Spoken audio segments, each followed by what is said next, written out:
Thank you all so much for coming. My name is Intisar Rab. I'm a professor here at the law school in the history department, and I'm the director of the Islamic Legal Studies program, Shari'ah Source, which is hosting this lunch talk. And we are so pleased to have you here, as well as to have Dr. Khaled Abou El Fadl here to speak to us today about something that he's written about recently. He's published a book, Reasoning with God, and some of the, what he talks about today will be a teaser into some of the larger arguments that are made in the book. And so it's also perhaps an invitation for you to check out more of his work. A little bit about Dr. Abou El Fadl. He's a leading authority on Islamic law and Islam, and he's also on the advisory board for this institution for the Islamic Legal Studies program, Shari'ah Source. So it's an especially nice welcome that we'd like to extend to him. He's also a prominent scholar in the field of human rights and of national security. He is the Omar and Esmeralda Alfi Distinguished Professor in Islamic Law at the UCLA Law School, where I had the opportunity to see him last semester, where I was doing some research and was enriched by our exchanges there. He teaches courses in international human rights, Islamic jurisprudence, national security law, law and terrorism, Islam and human rights, political asylum, and political crimes and legal systems. So a very wide set of expertise. And he's also the chair of the Islamic Studies interdepartmental program at UCLA. He's won various awards which are far too lengthy to go down if we want to hear from him, but I will just point out that he's a recipient of numerous awards, the author of 14 books, of dozens of articles, over 50, on various topics in Islam, Islamic law, and Islamic history. And one of the marks of his scholarship is to look at the intersection of law and morality, which, as you know, is typically separated in the legal positivistic way that we approach law in American law schools today. And so here's a look at a way that we can approach the law from a different perspective. Finally, Dr. Abou El Fadl was educated at Yale University with his BA. He received a JD from the University of Pennsylvania, and an MA and a PhD from Princeton University under the tutelage of Professor Hossein Modarresi, who's the leading scholar of Islamic law, and who was also my professor, so it's sort of like Dumbledore's army here. So with that, I will turn it over to Professor Abou El Fadl, and he'll speak for a while, perhaps 20, 25 minutes, and then we'll try to leave some time at the end for any questions or comments you may have. Thank you so much, Intisar.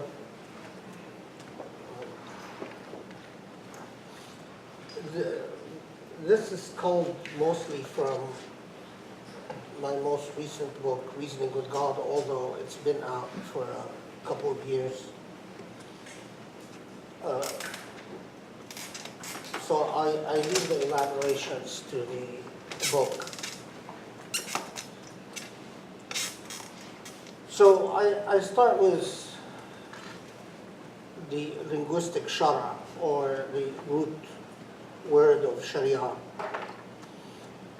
And perhaps a natural point of view, or a natural point of beginning is the linguistic practice that we find in the Quranic text.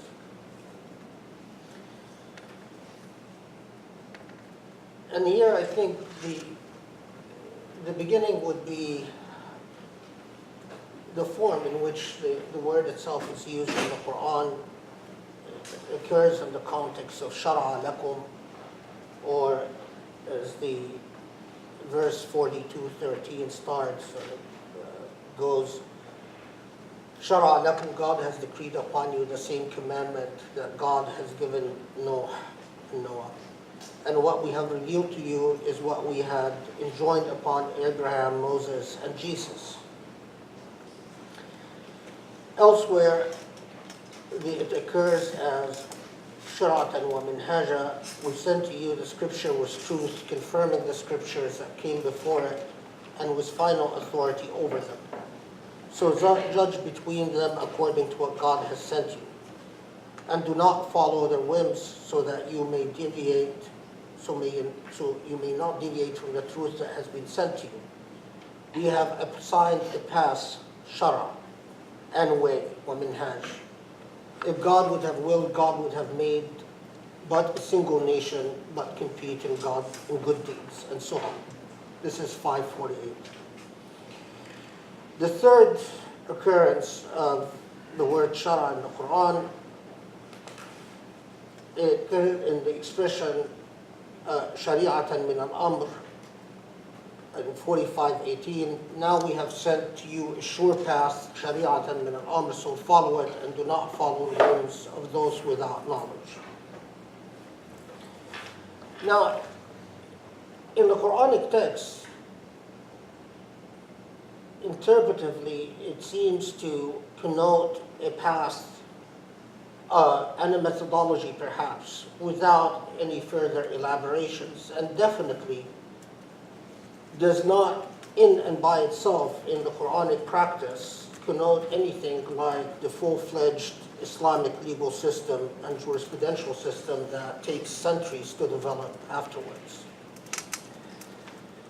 But as numerous Muslim classical scholars have insisted, like Ibn Miskawayh, Ibn al-Khatib, al-Tawhidi, and Raghib al-Asfahani, and many others, Sharia would not congeal as a concept and would not be rooted unless it is tied to the notion of deputyship or viceroyship, a social contract of sorts between God and human beings. And in this thinking, human beings are seen as honored and celebrated because they are capable of God-like things. They obviously are not deities, but they take after the image of God. Melchert has an article in the Journal of Quranic Studies exploring the discourse on the idea of human beings being created in God's image, with much reservations that I have on Melchert's conclusions, but it's a nice investigation of that part of the tradition that in modernity is often ignored. So human beings are honored according to the Quranic text and according to the interpretive traditions, and celebrated because they are godlike. In many narratives in the Islamic tradition, there's emphasis on God creating humans in husn, or in beauty. And according to various interpretive methodologies, this in itself is sufficient to obligate human beings to act in husn, or in beauty, to make their external beauty as bearers of God's image, reflective of an inner beauty, as Al-Ghazali puts it, Hamid al-Ghazali. In another Quranic parable, God is said to have offered the trust and amana to all of creation, but ultimately it was shouldered only by human beings. The Quran then somberly notes that bearing this trust is such an onerous and arduous task. I believe that this weighty trust of which human beings were honored and dignified is the marvel of divinity itself. Human beings, as I argue in reasoning with God, are but nuances of the divine, inexhaustible anecdotes of divinity, capable of creating immeasurable acts of beauty. As human beings invent and create beauty, they move towards a majestic caliphate of godliness, Elohiyya. However, as I argue in reasoning with God, when human beings no longer seek or create beauty, forget their bonds to the ethereal and sublime, and slump into indolence and despair, they drift further away from godliness to its antithesis. According to the Quranic text, God is the light of the heavens and the earth, light upon light. In every act of beauty, in every nuance that commemorates the truth of our divine nature and memorializes the caliph of humanity in the world, we move closer to the divine light. But in remaining static, in existing without beautification or in false beautification, in subsisting without service born out of love, mercy, compassion, i.e. without the attributes and nuances of divinity, we no longer move towards the light, and in fact drift from the possibility of godliness to the darkness of godlessness. Visceralship and trust and bearing witness on behalf of God in justice, even if it is against our own self-interests, according to the Quranic text. So, what can we make of the meaning of Shari'ah with this background? In reasoning with God, I argue that Shari'ah should be properly understood strictly as the equivalent of the virtues of godliness, as the higher ideals of society and humanity at large. When the Quran states, for instance, do good, for God loves those who do good, it uses the plural form, وَأَحْسِنُوا, or all of you people do or perform ihsan, a command form to do acts of beauty or acts of husn or ihsan. In this, the Quran has provided a textual grounding for the rational and natural moral imperative of acting to achieve goodness. As Raghib al-Asfahani, who is from the 12th century AD, argued centuries ago, that people have a rational obligation to live up to the privilege of having inherited the earth collectively. In terms of the duty to do good, this amounts to an obligation to adopt godly virtues, or as Raghib al-Asfahani puts it, التخلق بخلق الله. And as Ibn Qayyim notes, he's from the 14th century, a couple of centuries later, that the ethics of goodness, khuluq, is embodied in the simple principles of justice, wisdom, welfare, and truthfulness. Now, of course, add to this the thought of Ibn Miskawayh or Imam Tawhidi and many others who elaborate on the basic notion of virtue ethics as essential to that covenant between human beings and God. The attributes of God acknowledge the characteristics of goodness. We human beings, as trustees on this earth, we human beings are the trustees on this earth, and so without limitations, possibilities, and potentialities define the epistemologies and deontological implications of these divine attributes. So for instance, I know that as a Muslim, that among God's attributes are mercy, compassion, justice, forgiveness, and so on. Furthermore, reason and revelation impose these attributes as obligations in a variety of some circumstances, some of which will require that I reflect upon the necessity of two things: balance and proportionality in the application of these attributes. It is with these two provisos, balance and proportionality, that will ultimately allow for a reflective and deliberative process on what good character means or should mean. The perpetual process is to reaffirm goodness, but aspire towards godliness. If Sharia is understood from this perspective, it will not only allow us to empower ourselves with rational morality, but also continue to be inspired and moved by the promise of divine beauty. Understanding Sharia in this sense as a set of natural virtues, and I use here natural virtues anchored in the tradition of philosophical natural goodness, anchored further in the thoughts of Ibn Miskawayh and Aristotelian logic to a large extent. Understanding the Sharia as a set of natural virtues and adopting it as a normative guide in this sense represents an affirmation of moral character and the identity of a people, the continuity of an Islamic heritage and tradition, but also a renewed search for common ground with humanity at large, which shares the responsibility for the well-being and flourishing of the earth as a collective inheritance of humanity.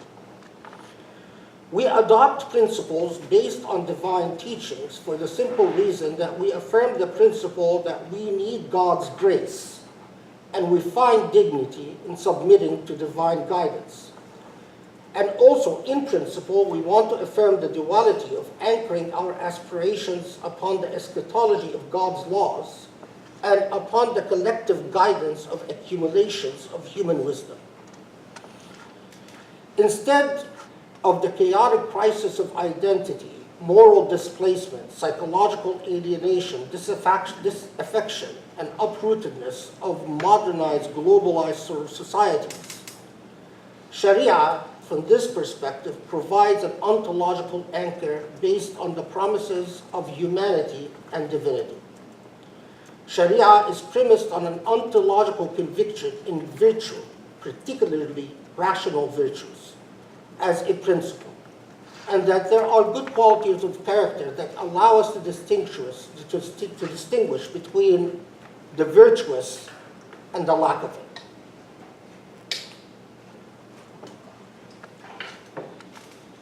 From my perspective, and I argue in reasoning with God, that we as human beings perpetuate evil not because of a diabolical craftiness of the devil, but rather all we need is to forget the trust of the caliphate of humanity at large, in a covenantal relationship with a divine. We act ungodly by failing to do good. And in doing so, before long, darkness sets in. Here I'm reminded of Hannah Arendt's famous remark about the banality of evil, and certainly it is. But my question is, what precedes the banality of evil? What is the thoroughly compromised state that gets us there in the first place? What transpires with human beings to the point where we no longer see a higher version of ourselves, something other than being a mere keg in a stale and mundane virtual mill of dehumanization? The human soul soars when its own self-perceptions and existential consciousness drifts.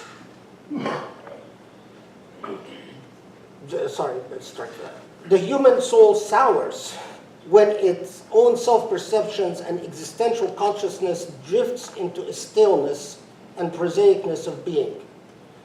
It moves through a series of corporal attainments impervious to its own ethereal truth, forgetful of the transcendent and obstinately defiant in recognizing the equal divinity of all. In other words, it no longer believes in its own beauty and goodness, or the beauty or goodness of others, and that's what precedes the banality of evil. In the Islamic tradition, although it took centuries for it to develop this distinction, but it ultimately did develop a distinction between al-hikmah al-ilahiyya and al-hikmah al-insaniyya, divine wisdom and human wisdom. Wisdom in the sphere of the divine, al-hikmah al-ilahiyya, is ontological and thoroughly abstract in the sense that it constitutes the knowledge of the true nature of all things. But al-hikmah al-insaniyya, at the human level, it is deontonic and practical in that it inquires into the ethical duties and obligations that follow from the nature of things. Although the boundaries of both spheres of wisdom overlap, al-hikmah al-ilahiyya is founded on certitude, while al-hikmah al-insaniyya, human wisdom, is very different. It is founded on probabilities and on circumspection, being circumspect and analytical. The critical point here is that all wisdom, all knowledge of virtues at the metaphysical level is anchored and affirmed in the principle of divinity. But all wisdom at the human level, hikmah ilahiyya, is created and a conduct of a practical deliberative experience, and it is unequivocally human. Effectively, this means that our knowledge of right from wrong is the inquiry into godliness, an inquiry into godliness.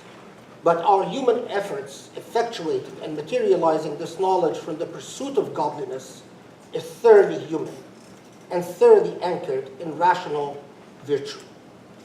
We search godliness assured of God's objective and absolute recognition and support of goodness in principle. But our human efforts remain just that, thoroughly human.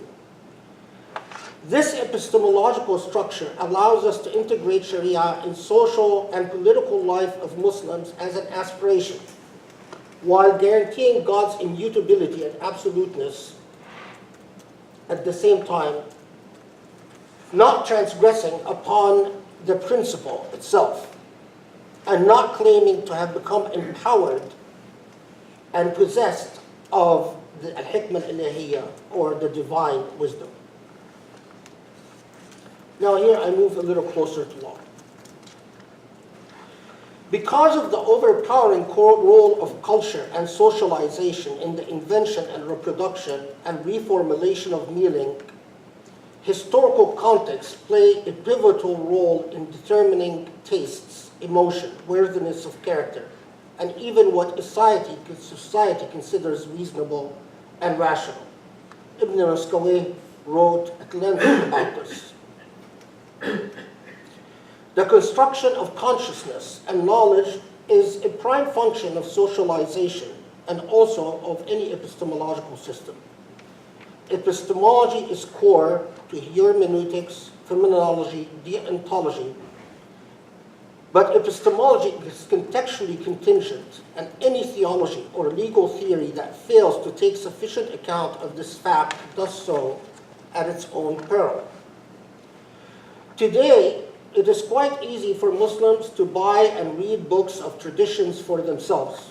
Whether they can make proper sense of these books of tradition is something else altogether. Thousands of original sources, which by their very nature are historically contingent and contextual, and which for centuries were accessible only to particular classes or segments of the population, are now electronically available at a simple press of the button, something that I have to admit I don't like. These, rather, from my perspective, unfortunate, irrepressible developments means that language is in a constant creative dynamic with numerous contingencies, including the nature of human consciousness, comprehension, expression, and articulations of selfhood. Although God is eternal, immutable, unalterable, at the same time, creation, nature, selfhood, epistemology are far from fixed in time and space. Creation, selfhood, epistemology are constantly defining and redefining one another. But the assertion of disembodied Islamic determination or rules in the modern age without the contextual legal processes, institutions, and epistemology, and in the absence of the legal cultures that generated these historical determinations in the first place, means that the relationship between the contemporary manifestations of Islamic law and the classical tradition has, to say the least, been disastrous, and nothing short of, in the modern age.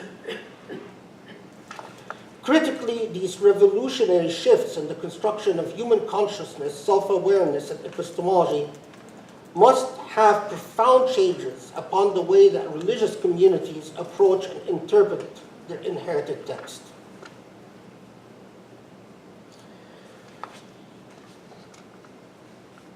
Now, to argue that Sharia was always socio-historically embedded and contingent, and that it can only be made sense of, at least the historical practice Sharia, within the epistemological parameters of each age, and that it is a constant interpretive work.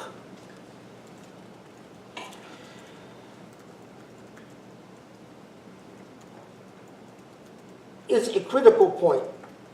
I'm now going to jump over a lot of stuff that I delve into in Reasoning with God at great length, but for our purposes, it's just we don't have time.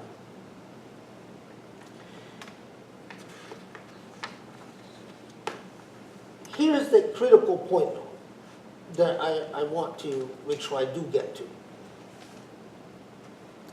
That when the epistemological breach between a historical practice and modern consciousness increases, law, if asserted without full awareness of its historical functions and its historical legacy, assertion of legal frameworks become determinative and coercive. The more law stops making sense to its target audience, the more it overlooks the epistemological contingencies of the age, the more law has to resort to fictions of persuasiveness and apologetics about its own legitimacy, inflating its own legitimacy at the expense of social reality.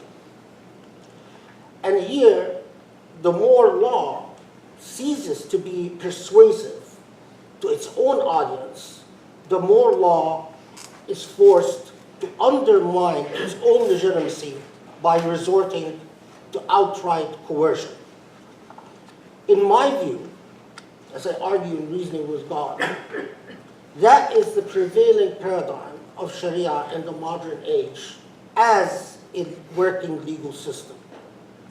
Apologetics and coercion. Apologetics sustained by a system of despotism that allows the mythological Sharia as an Islamic legal system to continue existing. And if not apologetics, then outright coercion that ultimately undermines the very nature of the philosophical system, if what I argue that it is based on virtue ethics is accepted. Now, having said all of this, there is a critical point, and especially in more recent developments, and here I'm just going to, something that I don't talk about in Reasoning with God, that this process, whether we are talking about the engagements with the traditions of people such as Raghab al-Asfahani, or Ibn Miskawayh, or Tawhidi, or even Hamid al-Ghazali, leave alone Ibn Rushd. These processes of reflection and discourse upon Sharia that we talk about, in recent times, and in the especially, to be blunt about it and rather vulgar, since the rise of Trump and his allies in the Middle East, has become this discourse, this process of reflection, this process of thinking about Sharia as a paradigm, has become thoroughly skewed and even corrupted. That the rise of the politics of fear and dread, and maybe we'll elaborate upon this in the Q&A if you want. The rise of the politics of fear and dread in discourses about so-called political Islam, whatever that means, and the ambiguity of the concept itself, has, in many ways, the type of discourse that I present in Reasoning with God has become, in the present climate, an untenable discourse and inaccessible. It is sufficient for a Muslim who even attempts to think about Sharia as a paradigm, with the accusation of political Islam standing as a constant oppressive force for the entire discourse and the entire thought process to be silenced. And that is a reality since the so-called Arab Spring and what has ensued from it. And let me stop. Thank you very much. I want to take moderator's privilege here and just ask a couple of questions to perhaps get us started. And one has to do with elaborating on your last point, which is, so you talked about about apologetics and coercion being features of modern versions or iterations of corrupted versions of Islamic law as they appear in the modern world. And I'm wondering if you could say something more about two things. One, how can we think about thought and practice of Islamic law in a Western context where if we say that apologetics are off the table because there may be private practices or grappling with Islamic law, and that there's no sense of coercion. Is there some extent to which, and it seemed like there were tones of this in what you talked about, to which knowledge of Islamic law, or accessibility of it, helps create the reality of its thought and practice in a Western context? And then two, what would you have us do about the very last point you made? Islamic law being, sort of lending itself to the flames that appear in the age of fear. Well, first, what is Islamic law? And that's, I don't understand any legal system, including Islamic law, as a set of positive commands. Legal systems, by their nature, are not a collection of positive commands. An code law is not a legal system. It is simply the product. What does define a legal system for me is a tradition of linguistic practices and deliberative, reflective processes that uses a specialized language. Now, can a legal system exist even if it has no followers? Can it be simply a deliberative practice or a deliberative, reflective language that thinks through examples that is simply a historical curiosity? There's absolutely no significance sociologically. In theory, in abstract, yes, I think it can. You can have it purely just, you can imagine, we can talk about a legal system that is simply historical phenomena with absolutely no consequences and beyond its historical moment. So, okay, why do I start with this? Is because from that perspective, why do we even talk about Islamic law in the West? You could study Islamic law as a historical phenomenon, and that's how it's approached by so many scholars. But if you are a lawyer working from within the legal system, not because we are interested in any of the positive commandments of the Islamic legal system being enforced in the West, and in fact, I even doubt that we are interested, or I would even argue we ought not be interested in any of the positive legal commandments, but because we are interested in understanding this deliberative practice that constitutes the legal system. And to be quite frank about it, in the past 2 or 3 decades, the reason thinking about Islamic law flourished in the West is because of the relative freedom, the relative space made available to us. I mean, the only reason someone like me or others, many others,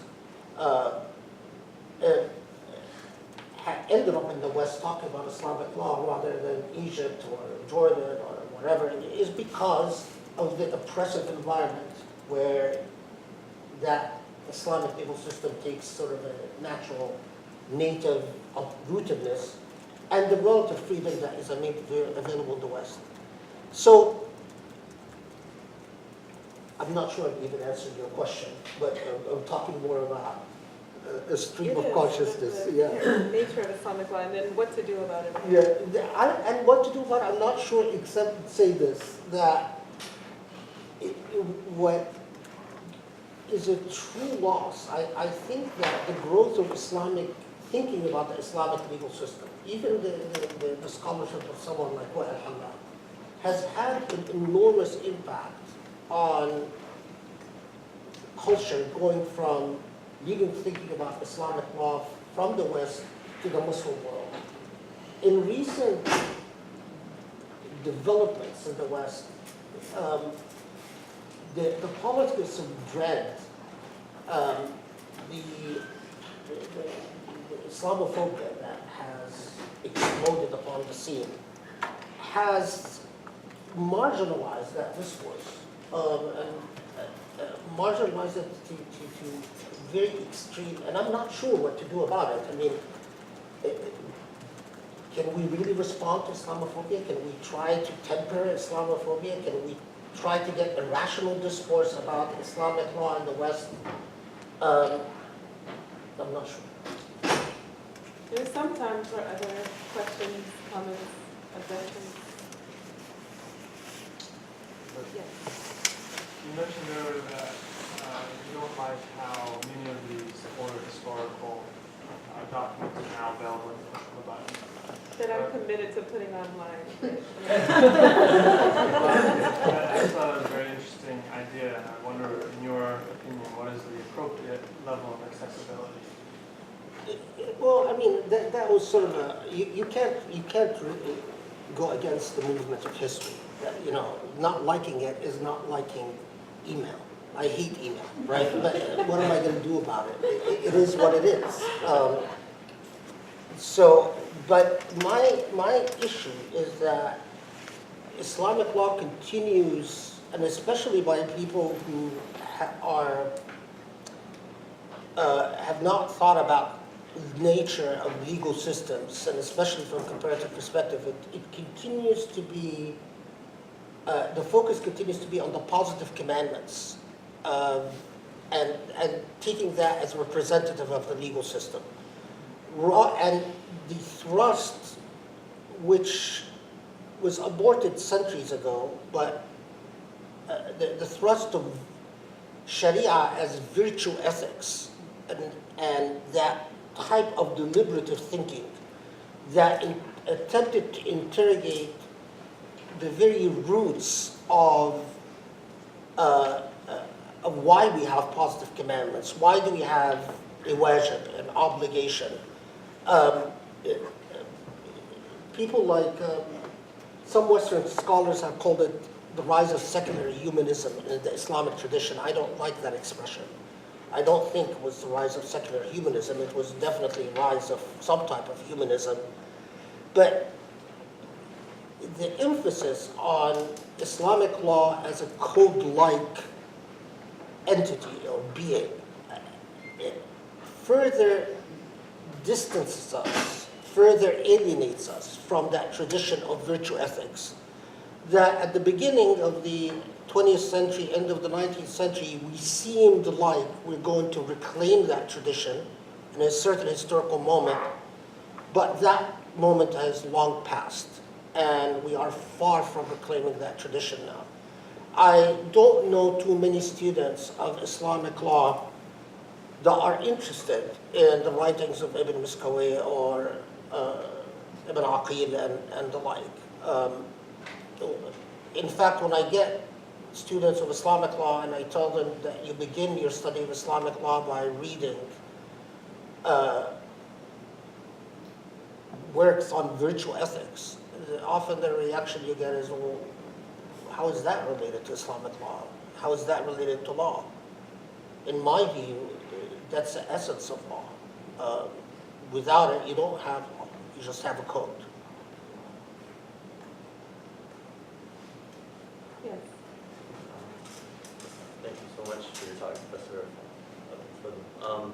I was wondering about the awareness, and in terms of the writing of some of these figures, but also, like, I'm curious about their awareness or emphasis on what you're saying. Do you feel that you're re-emphasizing sort of their perspective on virtue ethics being sort of the basis underlying Islamic law also, and was that a dominant view or a competitive view on a lot of history, and or do you feel that you have read this, that this is obvious even though it's not being necessarily articulated? You know, it depends on what historical period, because, Right. you know, And was there a shift recently?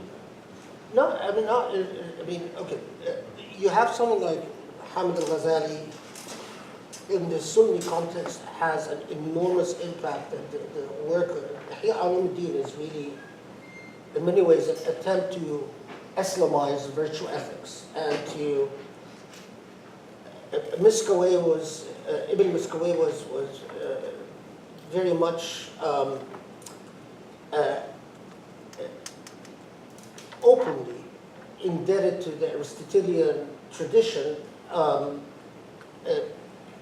al-Ghazali takes Ibn Miskawayh and his whole Aristotelian approach to virtue ethics and Islamize it as sort of the Puritans of the modern age. They go through Ihya Ulumuddin and they say, oh, look, all the hadiths he's using are not authentic, and weak from a hadith perspective.